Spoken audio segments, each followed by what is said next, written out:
Graça e paz, irmãos. Tudo bem? Já falou com a pessoa do seu lado? Já? Cumprimentou? Cumprimenta a pessoa do seu lado. Aleluia. Comunhão, irmão. Amém. Comunhão. Passe aí a fragrância de Cristo nele, no irmão do seu lado. Faça ele sentir a fragrância de Cristo em você e você nele. Glória a Deus. Queria que você abrisse a sua Bíblia no Salmo 103.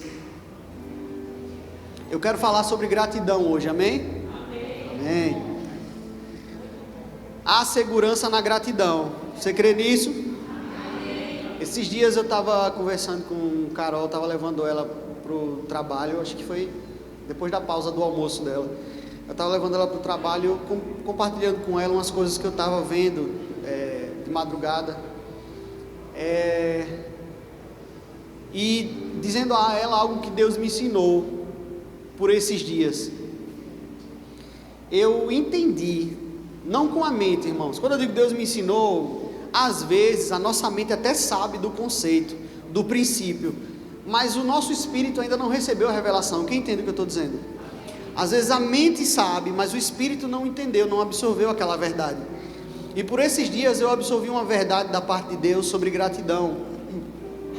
Que gratidão, ela faz mais bem para quem a exerce do que para quem é alvo dela. Ingratidão sempre foi uma coisa que me incomodou muito. Meus amigos sabem disso. Uma tecla que eu sempre bati muito. Ingratidão é uma coisa que sempre me incomodou, me tirou do sério. Porque a ingratidão, ela revela uma falha de caráter. Sim? Sim? Ingratidão revela uma falha de caráter. Tá certo? É muito sério isso. Se você não tem cuidado em vigiar, em saber se você tem sido uma pessoa grata, irmãos, depois de hoje, eu convido você a fazer essa varredura na sua vida e saber se você tem sido grato a Deus e também às pessoas que lhe rodeiam. Amém? Amém? Muitas vezes nós exercemos gratidão para com Deus através das pessoas. Amém? Quando você é grato com pessoas, ou quando você abençoa pessoas, mesmo que ela não tenha abençoado você, não seja uma gratidão diretamente àquela pessoa, Deus recebe. Amém? Amém? Você pode não estar sendo grato necessariamente àquela pessoa, porque ela nunca te fez nada, ela ainda não tem poder aquisitivo ou condições de lhe fazer nada, mas Deus já te fez, e você demonstra que é grato por tudo que Ele te deu. Amém? Então, era uma coisa que sempre me incomodou muito, ingratidão. Me incomodava muito. Pessoas ingratas. Eu queria exercer juízo logo. Gente assim, eu nunca gostei perto de mim. Gente ingrata. Tem dois tipos de pessoas, irmãos, que não vai conseguir se aproximar de mim. Bajulador e ingrato. Amém? Bajulador e ingrato. Gente falsa. Porque eu tenho dificuldade de lidar com uma pessoa que é uma pessoa aqui, outra pessoa ali, outra pessoa ali. Amém? Eu só sei ser eu mesmo. Eu sou isso aqui. Você gosta ou não, eu sou isso aqui. Tá bom? Amém? É claro, é óbvio que eu estou melhorando e buscando melhorar e chegando, crescendo para chegar na estatura do varão perfeito. Mas até lá, irmãos, eu vou agir com sinceridade. Amém? E ingratidão me deixava revoltado, mas eu comecei a entender que isso só estava tirando a minha paz à toa. Na verdade, as pessoas ingratas, elas fazem mal a elas mesmas. Elas perdem a oportunidade de crescerem dentro da gratidão. Amém? Quantas vezes, quando você teve a oportunidade de devolver um favor, ou abençoar alguém que já te ajudou muito, em alguma ocasião, quem já teve essa experiência aqui, de conseguir ajudar alguém que te ajudou antes? Agora eu pergunto para você, qual a sensação de fazer isso? Para mim é maravilhoso. Você se sente em paz, não é verdade? A gratidão é um sinal de caráter e de maturidade da sua parte. Amém? Às vezes, para a gente conseguir ser grato a determinadas pessoas, inclusive, a gente tem que passar por cima de algumas vontades nossas. Amém? Amém? A gente tem que passar por cima de algumas vontades nossas, o que denota mais uma dose de maturidade. É necessário ser maduro para isso. Fazer sacrifícios em nome da gratidão. Amém? E aqui o Salmo 103, geralmente, especialmente nós verbianos, falamos desse salmo para lembrarmos de declarar tudo que Deus pode fazer, não é isso, né? Ele é quem sara as nossas enfermidades, Ele renova as nossas forças, não é assim? Mas tem uma frase, um princípio que todo historiador usa, e eu falo assim porque eu gosto muito de história, quase fiz faculdade de história, passei no vestibular ainda, mas não fiz, fui fazer direito, mas gosto muito, talvez ainda faça um dia a faculdade de história, mas todo historiador vai dizer para você o seguinte: por que é importante estudar história? Ele vai lhe dizer, porque nós precisamos olhar o passado para entender como será o presente e o futuro. Então é necessário que você olhe para trás, como as coisas foram construídas, para entender um pouco do seu dia a dia atual e termos uma noção do que nós devemos e não devemos fazer no futuro. Amém? Amém? Pronto, nós entendemos, por exemplo, olhando o passado, nós entendemos que nós não podemos escravizar ninguém. Amém? Amém? Nós entendemos que as mulheres, graças a Deus, são seres pensantes, tanto quanto os homens, dotadas das mesmas capacidades, em algumas áreas até maiores do que nós homens. Amém? Então nós não vamos dizer para as mulheres ficarem dentro de uma caixinha ofuscada pela nossa masculinidade. Sim? Amém? O passado nos ensinou isso, amém? A gente olha, eu estava conversando com minha sogra esses dias, a gente estava assistindo um filme, e eu estava dizendo a ela, era muito, mas muito comum estupro antigamente.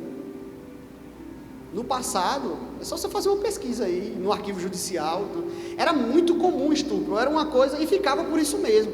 Abusos, estupros, era uma coisa que ficava por isso mesmo. Talvez se eu for parar para falar com várias irmãs aqui, especialmente as de um pouco mais de idade, vai ter uma experiência de algum tipo de abuso, de moléstia, e que ficou por isso mesmo, sim ou não? Bem? E nós entendemos que nós precisávamos mudar a nossa mentalidade, nosso comportamento. Amém? Antigamente na igreja, inclusive, até na igreja se ensinava que a mulher tinha que ficar com o marido, mesmo que ele sepasse ela no cacete. Não era? Pelo menos na minha igreja já ensinaram assim, que a mulher tinha que ficar com o marido, que se ela for desquitada, é vergonha para ela, ou seja, é para ela carregar o jugo do diabo o resto da vida, apanhando de um canalha covarde, em nome de uma moralidade que nem bíblica é. Amém? Não tem base bíblica para isso. Então, irmã, se você sofre qualquer tipo de violência, caia fora. Amém? Glória a Deus. Isso é vida e salvação para você, certo? Então, olhar para o passado nos ajuda a entender o futuro, e assim também é com os feitos do Senhor. Amém? Amém? Você vai ver em alguns momentos da Bíblia Deus dizer: olha, lembrai-vos dos tempos antigos, lembrai-vos do que foi feito com os vossos antepassados, como eles foram tirados do Egito com mão forte, com braço forte e mão poderosa. Por que isso? Porque quando nós vemos os feitos do Senhor nas nossas vidas, nós entendemos que Ele é capaz de fazer no presente e no porvir. Amém? Quando olhamos para as grandezas de Deus, os seus atos grandiosos do passado, nas nossas vidas, nas vidas dos nossos irmãos, dos heróis da fé, nós conseguimos compreender um pouco da dimensão do poder desse Deus, de como Ele é capaz de nos sustentar nos mais difíceis momentos que a gente possa passar, como Ele é capaz de nos dar escape, provisão e nos tirar por cima. Amém? Se nós perdermos o foco daquilo que Deus fez por nós, nós perdemos o foco daquilo que Ele é capaz de fazer por nós, irmãos, nós vamos nos tornar crentes naturais, e se a gente for para o reino natural, nós somos presas fáceis. Amém? Vamos lá, Salmo 103, diz assim: bendize ó minha alma, ao Senhor, e tudo o que há em mim, bendiga o seu santo nome. Aí o versículo 2, eu queria chamar a sua atenção, diz: bendize, ó minha alma, ao Senhor, e não te esqueças de nenhum só de seus benefícios. Agora, na Bíblia Viva, esse mesmo versículo 2, a paráfrase da Viva diz assim, eu achei que, por incrível que pareça, mesmo por ser uma paráfrase, foi a melhor tradução que eu achei para esse versículo. Diz assim: louve ao Senhor a minha alma, versículo 2, louve ao Senhor, na Viva agora, tá? Louve ao Senhor a minha alma, e não esqueça nenhuma das bênçãos que Ele me deu. Muda ou não muda? Ufa! Na verdade, esse versículo está apontando para o passado do salmista. Esse salmo está apontando para o passado dele.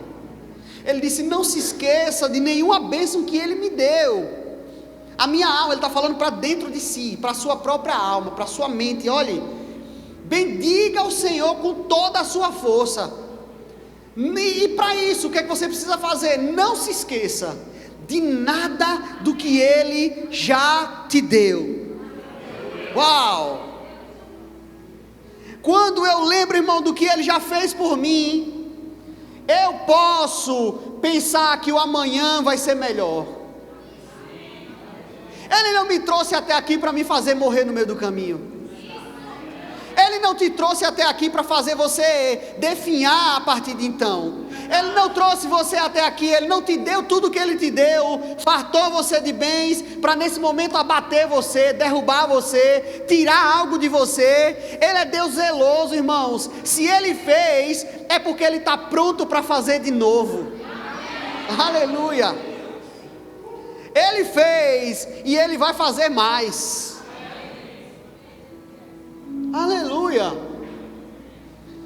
Todas as vezes, irmãos, que eu fui atacado por medo, por ansiedade, eu parei para olhar para os feitos do Senhor, e eu pude ficar sã.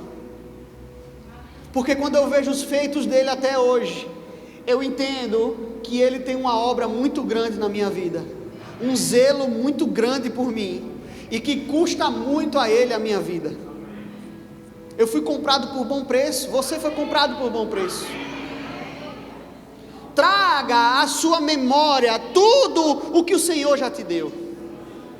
Quando você olhar para o problema, irmão, quando você abrir a geladeira, ela ainda estiver vazia, quando você olhar o saldo da conta bancária e ainda estiver zerado, quando você estiver olhando para os boletos que não param de chegar nunca, todo dia vai aumentando mais, quando você estiver olhando para esses boletos, quando você olhar para o resultado do exame, quando você olhar para o sintoma no seu corpo, você vai se lembrar do que Ele já fez por você.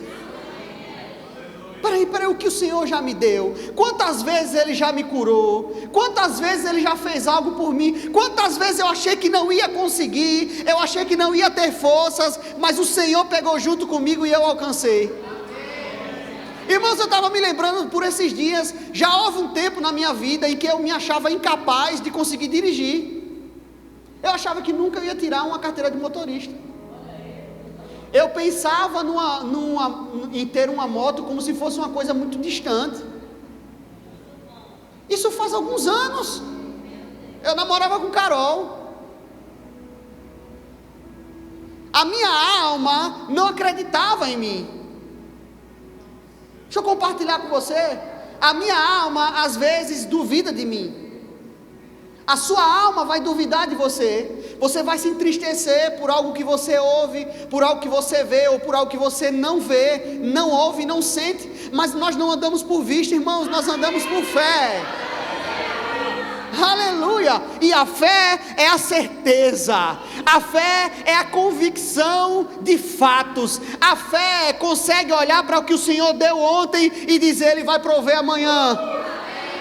Eu vou lhe dar um exemplo, irmão, sobre o caráter do nosso Deus. O nosso Deus, quando providenciou o maná no deserto para o povo, Ele disse: vocês não podem guardar esse maná na panela. Quem já leu sobre isso? Quem já leu sobre isso? Ele disse: você não pode guardar esse pão na panela.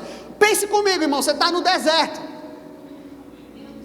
você está com fome, vem pão do céu, qual é a primeira coisa que chega na nossa cabeça? Eu vou guardar esse pão, porque assim, amanhã, depois, eu sei que não vai chover, eu sei que pode não acontecer nada, e eu estou resguardado, eu tenho pão. Ele disse, não, se você guardar vai apodrecer na panela. Por quê? Porque você tem que depender de mim para chegar amanhã. Eu quero que você se farte hoje, porque a bênção de hoje é para hoje, amanhã tem mais para você. Amanhã você vai olhar para os campos de novo, amanhã você vai sair da sua tenda e olhar para o céu, e você vai esperar o maná chegar, porque eu, Deus zeloso, vou fazer chegar. Ele faz chegar, irmão. E se eles ainda assim duvidassem, era só olhar para o chinelo dos seus pés, era só olhar para a sua roupa do corpo, que crescia com eles, que não se desgastava. Ele é Deus da provisão, irmãos. Ele é o Deus da provisão. Não queira congelar a bênção para você, não queira congelar a palavra que você recebeu para hoje, a direção para hoje, a direção para 2022 é uma, 2023 é outra. 2023 é ano da colheita abundante, então tem estratégia para você para 2023. Olhe para os seus campos e contemple a mão do Senhor de novo, porque se Ele fez, Ele fará outra vez. Aleluia! Ele fará outra vez. Se você tentar guardar o maná na panela, ele vai estragar, vai apodrecer. Pedro olhou para aquela transfiguração de Jesus, ele contemplou a glória do Filho do Homem ali. Moisés e Elias, a transfiguração de Jesus ali naquele monte, e ele disse, peraí, deixa eu ficar aqui, vamos fazer uma tenda, uma para mim, uma para o Senhor, uma para Moisés, outra para Elias, a gente fica aqui, tá massa, é glória, é top aqui. Jesus, não, tem um trabalho a fazer, tem glória amanhã. Se Pedro tivesse ficado congelado na transfiguração de Jesus, ele nunca ia ver a sombra dele curar.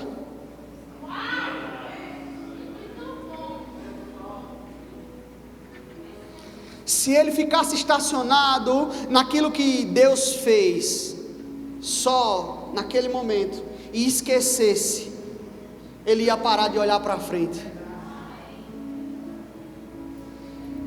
Ele ia parar de enxergar o horizonte. E eu vou dizer uma coisa para você, irmãos, que Deus me ensinou. Seus pés só alcançam onde os seus olhos chegarem primeiro. Os seus pés só alcançam onde os seus olhos chegarem primeiro. Amplie a sua visão, irmão. Aleluia, amplie a sua visão. Não fique agarrado só nas coisas do presente. Se lembre, bendiga, ó minha alma, ao Senhor, e tudo que há em mim, bendiga o seu santo nome. E olha, para isso, eu quero que você não se esqueça de nada do que Ele já te deu. Jamais.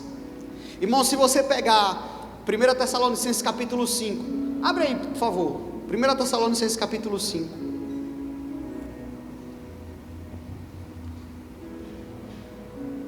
1 Tessalonicenses capítulo 5,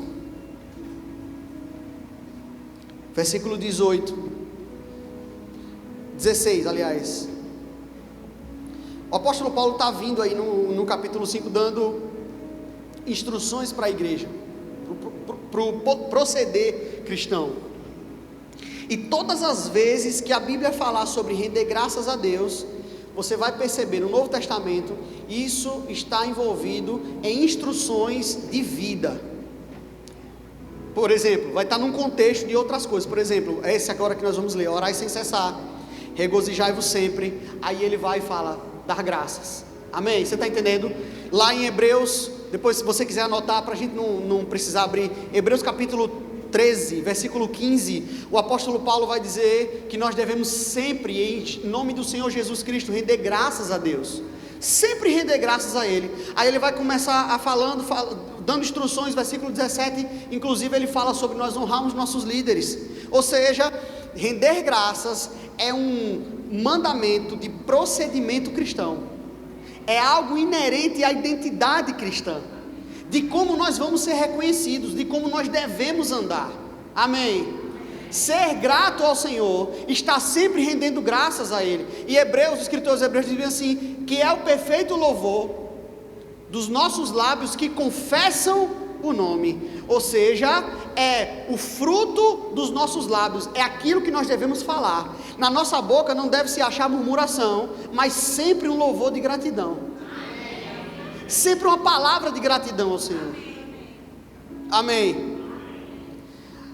O mundo sempre diz assim, enquanto você abre aí, 1 Tessalonicenses 5, 18, diz assim, o mundo tem um ditado que diz que você pode olhar o copo meio cheio ou meio vazio, não é verdade? O crente não olha o copo nem meio cheio nem meio vazio, a gente sempre olha o copo transbordando. A Bíblia diz que onde abundou o pecado,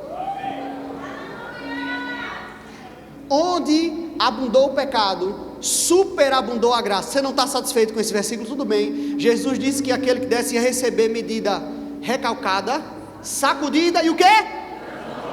Uau! O copo não está nem meio cheio nem meio vazio.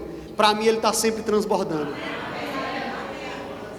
Mas só tem uma gota lá dentro, vai transbordar. Porque se Deus foi com a viúva no Velho Testamento e a farinha não acabou da panela, nem o azeite da botija, assim Ele vai ser comigo e muito mais vai fazer por mim. O copo do crente está sempre transbordando. Aleluia. Olha o que ele diz, versículo 16 primeiro. Diz: regozijai-vos sempre, orai sem cessar, em tudo dai graças, porque essa é a vontade de Deus em Cristo Jesus para convosco. Preste atenção nisso, irmãos. Em tudo, em qualquer situação, dê graças. Em tudo dá graças, não é dar graças por tudo, porque nem tudo que lhe acontece foi Deus que mandou para você. Mas em tudo dar graças em qualquer situação, independente do que tenha vindo sobre você, dê graças. A nossa primeira atitude é dar graças. Mas eu vou dar graças pelo quê? Eu não estou vendo nada, tá uma porcaria a minha vida. Tudo bem, então olhe para o passado e lembre de algo que Deus fez por você. E quando você conseguir ver isso, automaticamente você chega para a sua alma e diz: alma, cale a boca, volte para o seu lugar, porque Ele tem cuidado de mim. Ele tem cuidado de mim. O salmista diz lá em Salmo 116, versículo 7, diz: volta minha alma ao seu descanso, porque o Senhor tem cuidado de ti. Volta, ó minha alma, ao seu descanso. Irmãos, as circunstâncias e o dia mau chega para todo mundo. E nesse mundo, irmãos, é constante.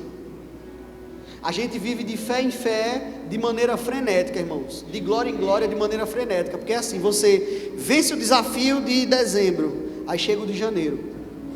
Aí você tem que exercer fé para superar janeiro. Aí janeiro vai embora, é você. Aí fevereiro chega para você. Talvez o diabo vá bradar você. Escute agora o que eu vou dizer para você. Talvez tenha gente aqui que o diabo vai bradar para você e dizer: olha, fevereiro é pior, viu? Porque o mês é mais curto. Aleluia! Ele já falou isso para mim algumas vezes, irmãos. Às vezes o diabo vai e sopra no nosso ouvido: olha, fevereiro é pior, Dirânia, porque o mês é mais curto. Ó, é mais curto, viu? Você está pensando que você vai faturar como antes? Não, é mais curto. Olha, agora piorou de vez. Amém. Não vai dar certo, não vai, quase não fechou a conta com 31 dias, vai fechar com 28?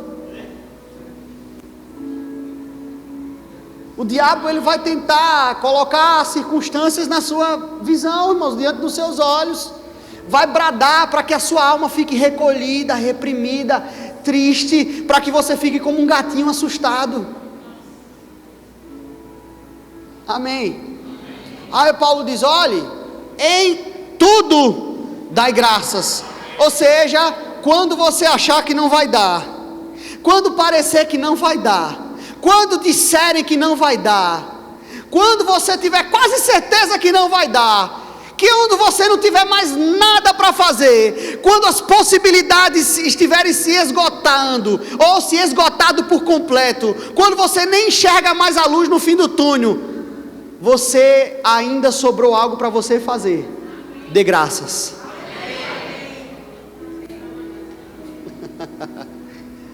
Feche os olhos, levanta as mãos e renda graças. E diga: oh Pai, eu me alegro no Senhor, porque o Senhor é bom e me sustentou até aqui. Oh, eu me alegro no Senhor, porque eu não preciso que o meu braço alcance os meus objetivos. O seu braço é maior que o meu e vai trazer eles para mim. Eu não preciso alcançar, eu nem preciso ser digno, porque a tua palavra diz que a tua graça abundou, superabundou na minha vida. Ou seja, os méritos não são mais meus. Como eu sou grato, porque os méritos não são meus. Como eu estou agradecido por não ter mérito na minha salvação, por não ter mérito no meu ministério, por não ter mérito na condução da minha família, por não ter mérito na condução da minha profissão. Eu não tenho mérito nenhum e eu sou grato por isso, irmãos. Porque se eu não tenho mérito, quer dizer que eu não sou o responsável. Alô? Não ter mérito significa que você não é o responsável. Sabe o que acontece em qualquer departamento de qualquer empresa? Quando as funções e a área de atuação de um funcionário, por melhor que ele seja, mais talentoso que ele seja, se acabe, ele vai dizer: aí só com o chefe.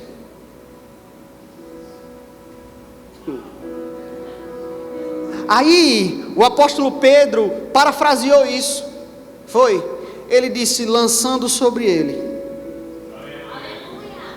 todas as vossas ansiedades, porque ele tem cuidado de vós.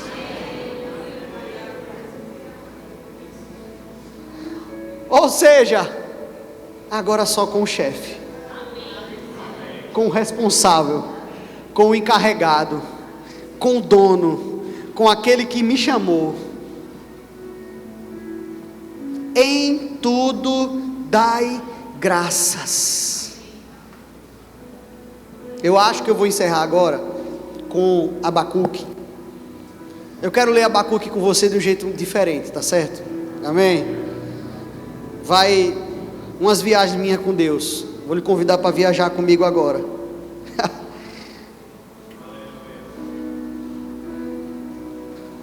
Irmãos, o modo que o Espírito Santo trata comigo, ninguém precisa entender, amém? É eu e ele, amém? Abacuque capítulo 3, a gente vai ler exatamente isso que você está pensando. Mas antes, eu quero contextualizar Abacuque para você, tá certo? Amém? Amém? Existe uma controvérsia muito grande em relação ao período em que viveu Abacuque. Logo, também existe a controvérsia sobre o período em que ele escreveu o seu livro. Mas tem alguns consensos que a gente pode extrair de Abacuque, algumas pistas que ele dá sobre o período em que ele escreveu e o que ele estava vivendo ali. Amém? Você entende? Quem conhece aqui a história de Abacuque, o livro de Abacuque? 3 capítulos, quem não conhecer, leia depois, por favor, você vai ser muito edificado, tá? 1, 2 e 3, 3 capítulos. O primeiro é ele se queixando com Deus, o segundo é a resposta de Deus, o terceiro é o louvor a Deus, em gratidão pela resposta. Amém? Abacuque viveu provavelmente, e o seu livro, o contexto do livro de Abacuque é provavelmente a pré-invasão da Babilônia em Judá. Amém? A Babilônia, né, ao que parece, pela narrativa do livro, e eu vou falar já um versículo que dá essa pista para a gente, está tratando de quando Nabucodonosor, ou o pai dele, estava ficando, digamos assim, tensão, né? O pessoal não usa essa expressão no direito internacional, relação internacional, tensão no Oriente Médio, né? Aquela tensão pré-guerra com os persas, eu acho, não, os assírios. E Abacuque viveu nesse período, e ele já estava pronto, Judá, Israel já estava pronto para receber aquela invasão, era iminente a invasão da Babilônia, amém? E a Babilônia devastou Judá, certo? Amém? Você sabia disso? Ela devastou. Se você pegar o capítulo 1 de Abacuque, no versículo 6, a partir do versículo 6, não precisa abrir agora, mas você pode anotar ou ler depois. A partir do versículo 6 do capítulo 1, ele começa a falar sobre os problemas, o homem violento. Aí ele fala da nação dos caldeus. Os caldeus são os babilônicos. Ok até aí? Amém? Amém? Uma viagem de história. Caldeu é Babilônia, tá? Caldeia é Babilônia. Então os caldeus, os babilônicos, ele diz os caldeus, porque eles destroem, tarará, tarará, por onde passa e promovem violência e tal, até quando o Senhor, papapá, e ele começa a orar. Então ele estava num momento de certeza de ruína. Preste atenção nisso. A palavra de Deus para aquele tempo, para os verdadeiros profetas, era uma palavra de juízo e de ruína. Se você pegar o livro de Jeremias, para entender melhor o que eu estou dizendo para você, você precisa ler Jeremias também. Se você ler Jeremias, você vai perceber que Jeremias era um profeta que ele dizia uma coisa, e os outros profetas e conselheiros do rei de Judá diziam outra coisa. Deus dizia: olhe, eles vão invadir, o juízo está chegando, vocês precisam se arrepender, vocês têm que buscar em mim a solução. E aí os profetas e os conselheiros do rei diziam: não, a nossa aliança com o Egito vai nos manter seguro. O Egito era a nação rival na época. O Egito é uma nação forte, ela era quase que os Estados Unidos da época. Então vamos se agarrar com o Egito e vai dar tudo certo. Não, rei, a palavra de Deus não é essa não. Amém? É só ler Jeremias, não precisa acreditar em mim não. Lê Jeremias, você vai ver o que eu estou dizendo para você. Então, irmãos, mais difícil do que ser profeta no meio de uma geração rebelde, que está à beira do precipício, é você ser profeta no meio de uma geração perversa, que está à beira do precipício e que tem falsos profetas dizendo o contrário, afagando a alma das pessoas. Você está aqui? Você ser profeta de Deus no meio de uma geração que quer ser afagada na alma o tempo todo, acariciada com palavras doces, e sempre encontra uma boca faminta disso aqui para ganhar likes e seguidores e patrocinadores e dinheiro de conferência lá no alto e tudo mais, você vai encontrar mais dificuldade, porque vai ter oposição. Vão dizer: não, isso não é a palavra de Deus não, a palavra de Deus, isso aí não é de Deus não. Deus só tem palavra de tristeza, que vão arruinar, que vai quebrar, que o juízo vai chegar. O que é isso? Não, nós somos o Israel de Deus.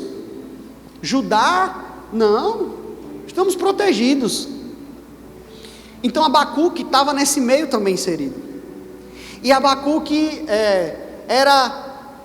aparentemente pela escrita dele, ele era alguém mais emotivo, como meu amigo Jonas, que é grande por fora, mas é todo quebrado por dentro. E a gente brinca com ele que o nome dele é Jonas, mas deveria ser Jeremias, o profeta chorão. Mas Abacuque, ele era mais melancólico, e ele faz aquela oração com Deus sofrida, irmãos, porque imagine, para um profeta que sabe que o seu povo vai ser destruído. Ele sabia que o juízo estava chegando. É um peso para um profeta muito grande, irmãos. Às vezes você vê coisas que você não quer ver no ministério profético. Pode perguntar a qualquer profeta, você vai ver coisas sobre pessoas que você não queria ver. E às vezes acontece e você fica mais dolorido ainda na sua alma, porque você já sabia. Amém? E você avisou, e a pessoa não acreditou, e aconteceu. E ele começa a orar.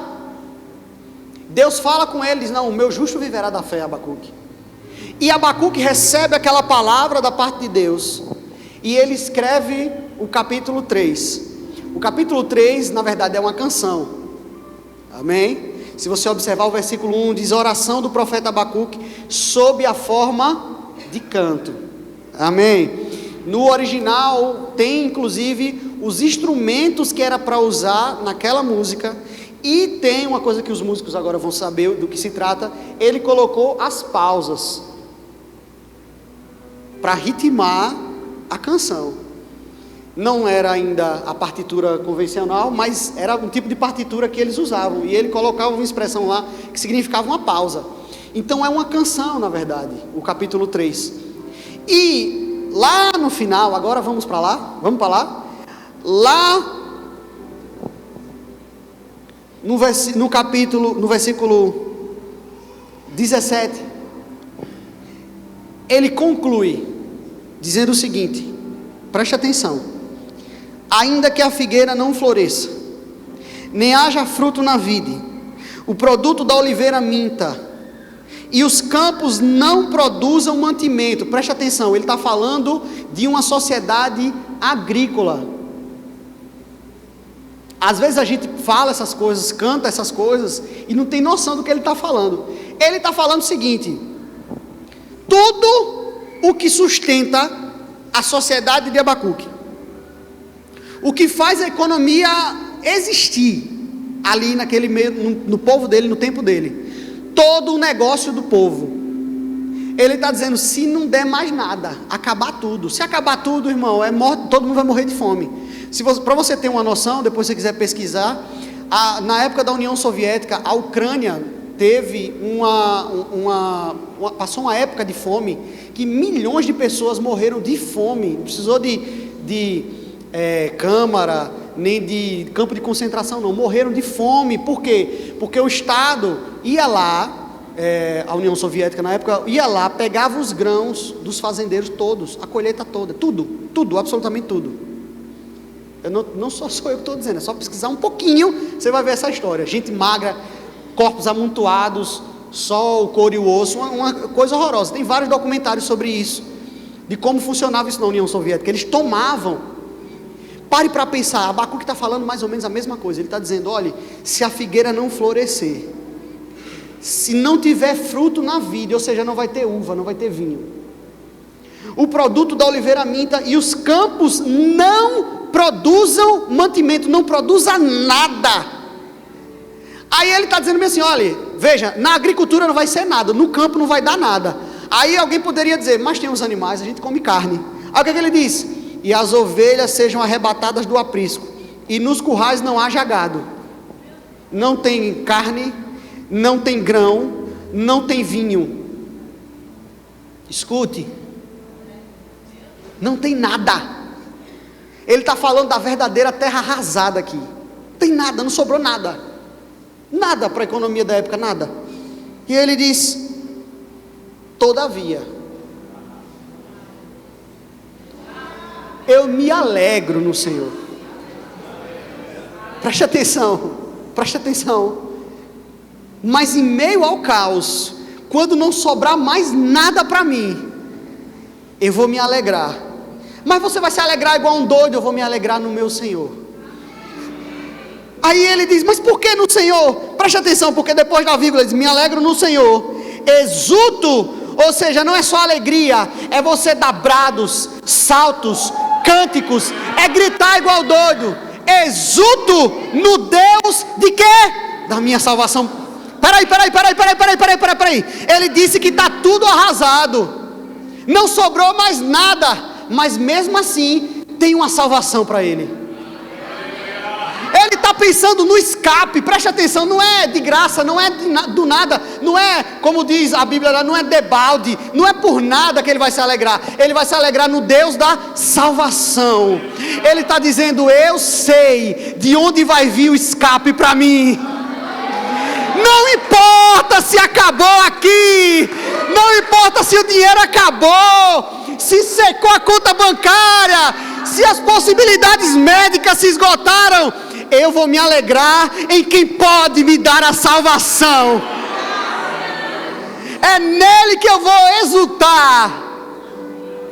Aí, se você ler o primeiro, você precisa ler o primeiro capítulo para você entender isso que eu vou ler agora, esse final desse capítulo 3. Depois lê o capítulo 1, você entender o tamanho do que ele vai dizer agora. Aí ele diz: o Senhor Deus é a minha fortaleza, e Ele faz os meus pés como os da corça. Deixa eu explicar aqui o que quer dizer os pés como os da corça.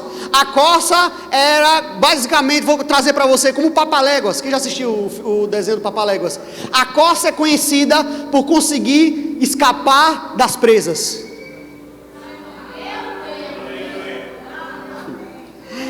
Ele faz os meus pés como os da corça, ou seja, Ele me faz escapar dos meus inimigos. Não interessa se eles vêm com carros e cavalos e seus cavaleiros, não importa, Ele vai fazer os meus pés como os da corça. Eu vou escapar de todos eles. Aí Ele vai e não fica satisfeito. Depois que eu escapar, Ele vai me colocar em lugares altos. Eu vou escapar são e salvo, e Ele vai me colocar em altos lugares. Aleluia. Não, irmãos, eu vou dizer de novo para você aquilo que eu tenho dito desde do resultado das eleições, antes do resultado das eleições. Eu não sei, até porque até o último momento o atual presidente não tinha apresentado plano de governo nem para a economia, nem nada disso. Eu não sei qual é de verdade o plano dos homens para o Brasil. Eu não sei. Eu estou na política até, mas eu não sei, eu não posso garantir quais são os planos dos homens. Mas eu vou garantir uma coisa para você: no meu Deus, eu estou seguro de para onde eu vou. Ainda que a figueira não floresça, ou seja, ainda que a economia brasileira, para os homens ou para quem está lá fora, vá de mal a pior, ainda que eles estejam falando de rumor de guerra civil, ainda que eles falem que o preço da gasolina vai lá para cima, ainda que eles digam que o desemprego vai aumentar, ainda que diga que a fome bateu recorde ou vai bater mais recorde, eu quero dizer para você, eu vou exultar no Deus que vai me fazer escapar de todas essas coisas. Porque quando eu estiver exultando nele, enquanto você adora, enquanto você se alegra nele, ele vai tirando você por cima.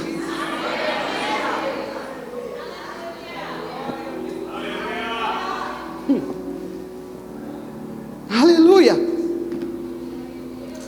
Aleluia. Aleluia. Aleluia. Os meus pés podem não ser, mas Ele vai fazer como os da corça. Você pode não ver habilidade nenhuma em você, não interessa, Ele vai trazer para você.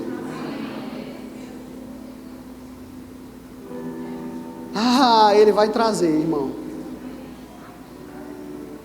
Ele nos faz andar em lugares altos. Você pode se ver pequeno. Já falei isso, pastor Fábio, nosso pastor, gosta sempre de lembrar. Deus me ensinou lendo Abacuque, irmãos, que quando a gente é criança, e eu nunca fui muito grande, né? Então a gente é criança, a gente olha para algo que está em cima do armário e a gente não consegue alcançar,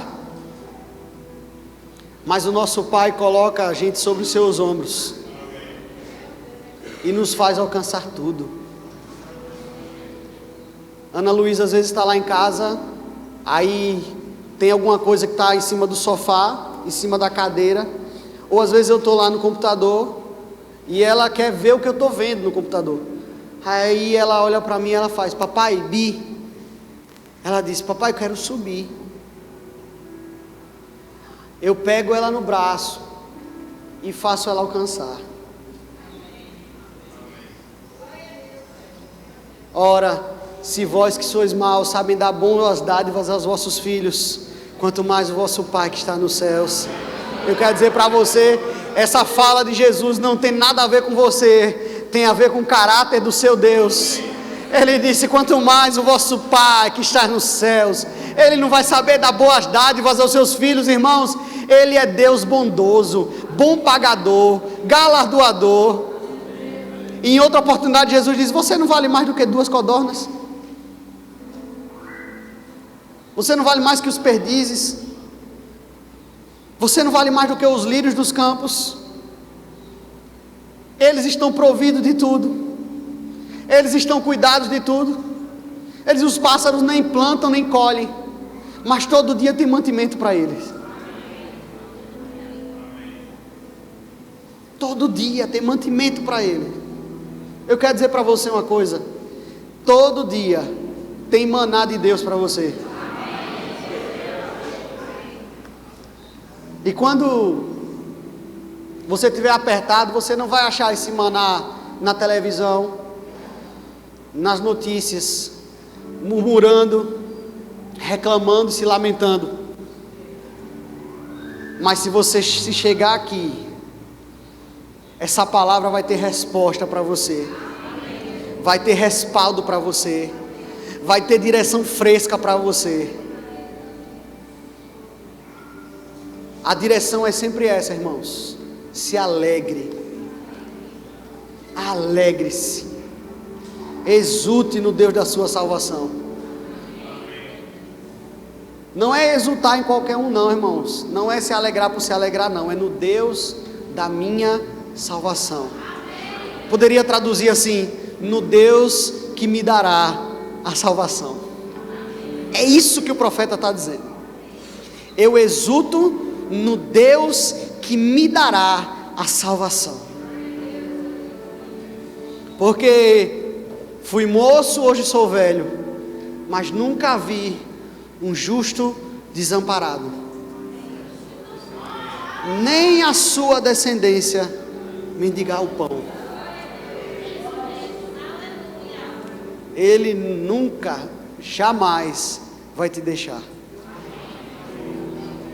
Amém? Ele não vai te deixar.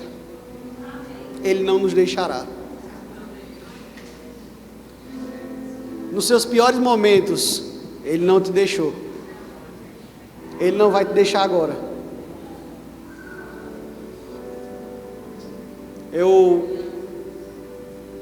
Depois que eu fiquei doente, que eu melhorei, no processo, eu me apeguei, me agarrei ao Salmo 116, quando o salmista disse: olha, os laços da morte me alcançaram e me prenderam, mas o Senhor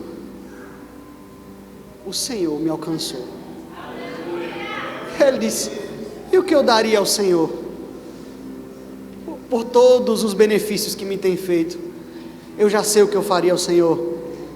Eu pagarei os votos que eu fiz na presença de todos, para que todos vejam que Ele é fiel para comigo. E eu não vou parar por aí. Eu vou reunir a minha família ao redor da mesa, e eu vou erguer e tomar o cálice da salvação. Sabe o que tem no cálice? Vinho. Você sabe o que é vinho na Bíblia? Alegria. Beberei o cálice da salvação e proclamarei o seu nome. Eu vou beber e me embriagar na alegria, no vinho novo do Senhor. E enquanto eu me embriago e eu fico lá pulando, todos os que passarem vão ver, assim como o Abacuque também queria escrever a visão, para todo mundo ver, que Ele prometeu e Ele é fiel para cumprir, porque Ele é Deus que vela pela sua palavra.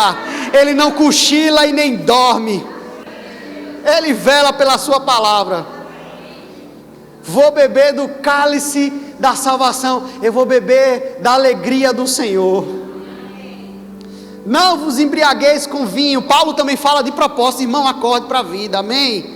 Paulo fala de propósito, é de propósito. Deixa eu dizer uma coisa para você, vou contar um segredo para você. Nada que está na Bíblia é por acaso. Você já parou para se perguntar? Se você não parou, deixa, eu sou maluco o suficiente para perguntar a Deus. Pergunta, por que não vos embriagueis com vinho, mas enchei-vos do Espírito? Porque vinho é alegria. Ele está dizendo, não vos embriagueis com vinho do mundo. Escute, não caia na gandaia do mundo, na alegria do mundo. Não se encha da falsa alegria, se encha do Espírito.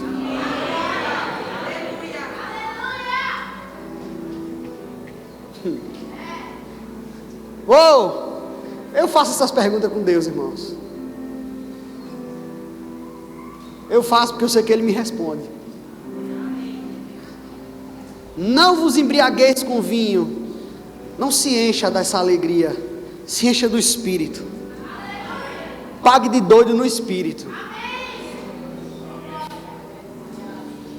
Beberei o cálice da salvação.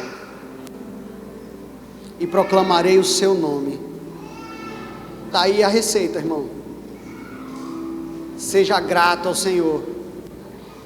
Dê graças em tudo. Abacuque escreveu o salmo de alegria. Sabe o que aconteceu? Depois que Abacuque escreveu tudo isso, o juízo veio sobre Judá mesmo assim. Porque Deus é zeloso com a sua palavra. E eles não se arrependeram, então o juízo chegou. A promessa aqui para Abacuque era que o justo ia viver da fé e ia ser preservado. Aí você vai me dizer, mas Samuel foi preservado? Aí eu vou lhe dizer, leia Daniel e você vai saber. O justo foi guardado no palácio, ceando com os grandes.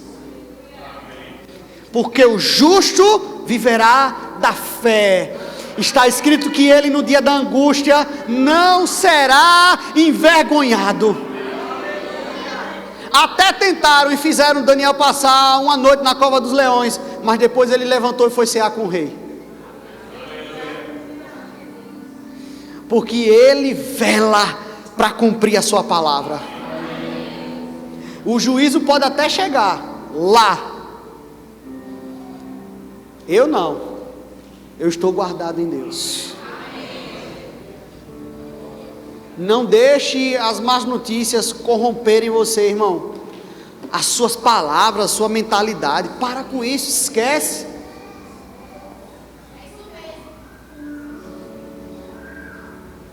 Esquece. Para com esse negócio. Tem gente que chega bem assim, mas é claro, é óbvio que a igreja e todo cidadão tem que se envolver com política. Amém? Quem está falando é quem trabalha com ela aqui. Ah, mas você vai se alienar? Não, eu vou me encher da palavra. Eu vou me embriagar do Espírito. Porque se eu ficar preocupado com o que os homens decidem lá na política, irmãos, eu vou dizer para você, eu lido com eles quase todos os dias. Algumas leis até eu ajudo a fazer. Leis que estão no seu dia a dia, talvez você nem veja.